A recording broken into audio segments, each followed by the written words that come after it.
اور یہ عدنان برادران وغیرہ کے والد پہلوان مرحوم، اللہ ان کے بھی درجات بلند فرمائے، آمین۔ ہمارے دوستوں میں تھے، بہت سادہ طبیعت کے اور سادہ ذہن کے، خوش الحان، ٹینشن بہت کم لینے والے۔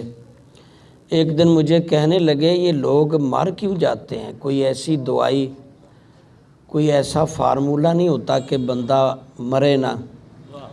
آخری دنوں میں میرے پاس مسجد میں آتے، کیونکہ آپ کو جانتے ہیں سامعین، میں پہلے حضرت شہاب الدین نہرہ میں تھا، شہاب الدین نہرہ مدرسہ مسجد میں نے پھر ملازمت کر لی، جس کی وجہ سے مجھے مدرسہ میں نے چھوڑا۔ جاتا ہوں ابھی بھی، ہمارا ہی ہے وہ، آپ سب ہمارے ہی ہیں، لیکن کیونکہ ڈیوٹی میری چینج ہو گئی تو میں وابڈا ہاؤس چلا گیا۔ اب مجھے وہاں تقریباً 20-22 سال ہیں، تو پھر بھی ادھر مسجد میں جمال مصطفیٰ میں جب آیا تو وہ یہاں آ جاتے، اور عجیب عجیب سوچ اور ان کی چھوٹی چھوٹی خواہش اور عجیب سا سوال ہوتا۔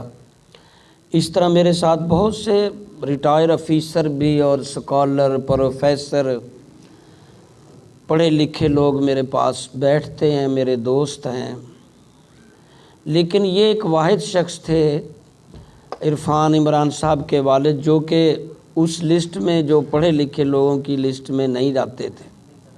ایک دن کہنے لگے کہ کوئی ایسی دوائی ایجاد نہیں کی حکیموں ڈاکٹروں نے جس سے لمبی عمر مل جائے، موت سے بچ جائیں۔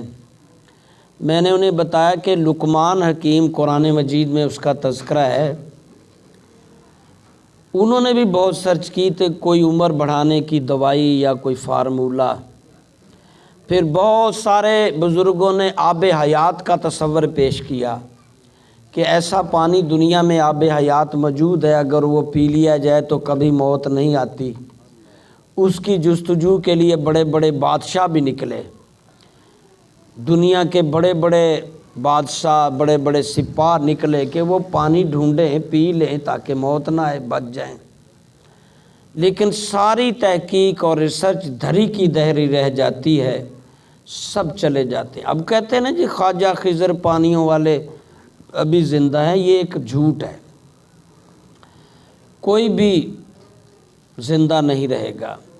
ہاں لمیٹڈ ہے، سب کی لمیٹڈ ہے، ڈیٹ مینوفیکچرنگ جب بنائی جاتی ہے اور ڈیٹ ایکسپائر جب وہ ختم ہوتی، تو ہر چیز کی ہے، یہاں تک کہ بلڈنگ کی بھی ڈیٹ بنانے کی اور اس کو ختم کرنے کی، پل کی، سڑک کی، انسان کی، پتھر کی، پہاڑ کی، دریا کی۔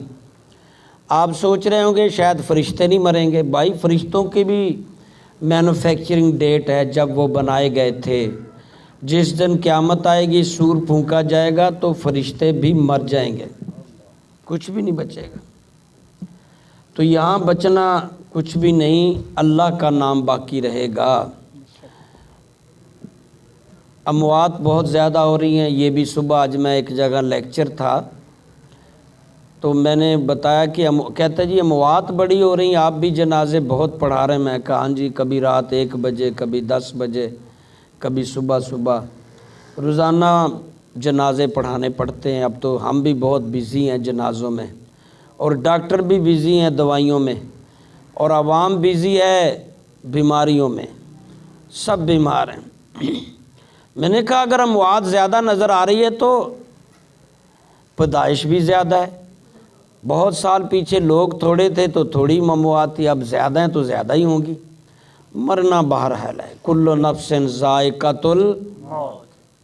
لیکن ایک بات یاد رکھیں، ہم مسلمان ہیں، ہمارا عقیدہ ہے یہاں جو کریں گے بھریں گے، اور ویسے بھی سب عقائد اور سب مذہب، سب دنیا کا یہ عقیدہ ہے، جیسا کرو گے ویسا بھرو گے۔ یہ دیکھا، یہ سٹیج پر میرے ساتھ ثنا خان بیٹھے ہیں، سلجھے ہوئے بندے۔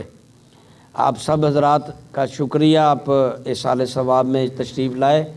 میں تو عرفان صاحب کا بھی شکریہ ادا کروں گا کہ وہ اپنے والد کے دوست کو یاد رکھتے ہیں، تو یہ بہت مشکل کام ہوتا ہے۔ میں اس دن بیان کر رہا تھا کہ مرنے والوں کے بھی حقوق ہیں، 4 حقوق جو حدیث میں آتے ہیں، ان 4 میں سے ایک حق یہ ہے کہ جو فوت ہو جائے اس کے لیے سال ثواب کفن دفن کرے، اور ایک حق یہ ہے کہ اس کے جو رشتہ دار ہیں اس کے ساتھ اچھا میل ملاقات جاری رکھے۔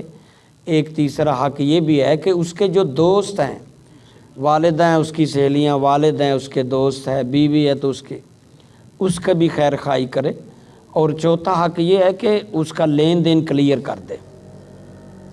تو یہ مرنے والے کی، اور زندہ کے بھی حقوق ہیں، ہمارے اسلام نے تو دیا ہے، لیکن یہ بات آخری اور پہلی حتمی بات ہے، جیسا کریں گے ویسا آپ سوچ لیں ہم سب کے کیا کرنا ہے۔ ہم نے اچھا کر رہے ہیں، اچھا بھریں گے، پھر اگر برا کر رہے ہیں تو جیسا کرو۔ اور یہ بھی ایک کہتے ہیں نا، جو بوگے وہی کاٹو گے، جو بوگے وہی کاٹو گے۔ یہ دنیا بونے کی جگہ ہے، یہاں ہم نے عمل کرنا ہے۔ کسی کو کچھ نہیں پتا کب اس نے فوت ہو جانا ہے، کسی کو اللہ نے نہیں بتایا، نہ ہی کوئی ایسا استخارہ ہے، نہ کوئی ایسا منتر پیمانہ ہے جس سے پتہ چلے کہ کون کب فوت ہوگا، کتنے دن زندہ رہے گا۔ میرے پاس بہت سے آستانے میں شام کو خواتین آئیں گی، حضرات جی وہ بہت ہی بیمار ہے، انہیں دنوں تو بی دا بچے پیشاب ٹٹی، کدوں نے جانا ہے، کوئی پڑھائی دیو کہ کدوں رخصت ہوئی، یعنی اوپر والے تنگ آ جاتے ہیں۔ تو میں انہیں کہا کرتا ہوں کہ اللہ کے نبی دعا مانگا کرتے تھے کہ اللہ صحت یابی کی زندگی اور ایمان کی موت عطا، آمین کہہ دو۔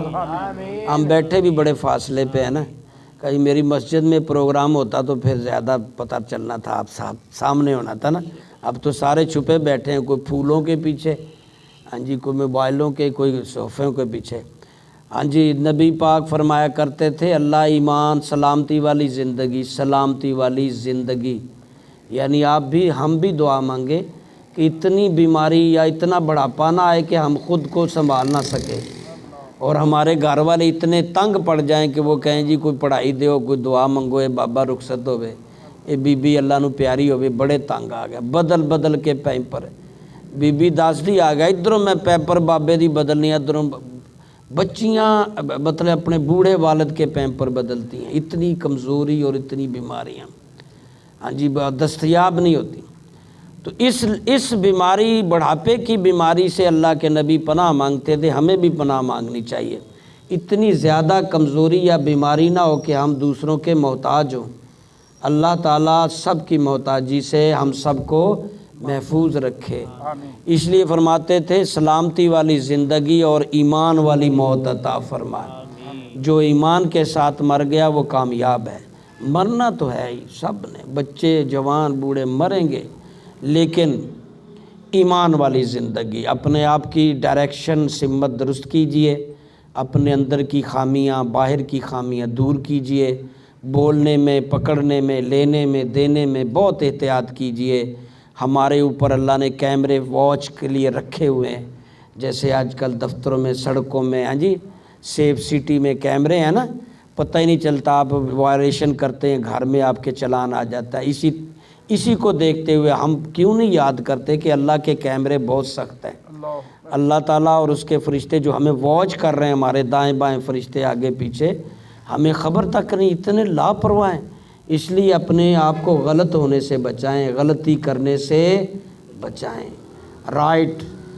رائٹ درست کام کیجئے، استغفار کیجئے، انسانوں کی مدد کیجئے، اپنے آپ کو ٹھیک کیجئے۔ اللہ ہم سب کو، سب مسلمانوں کو نیک بنائے۔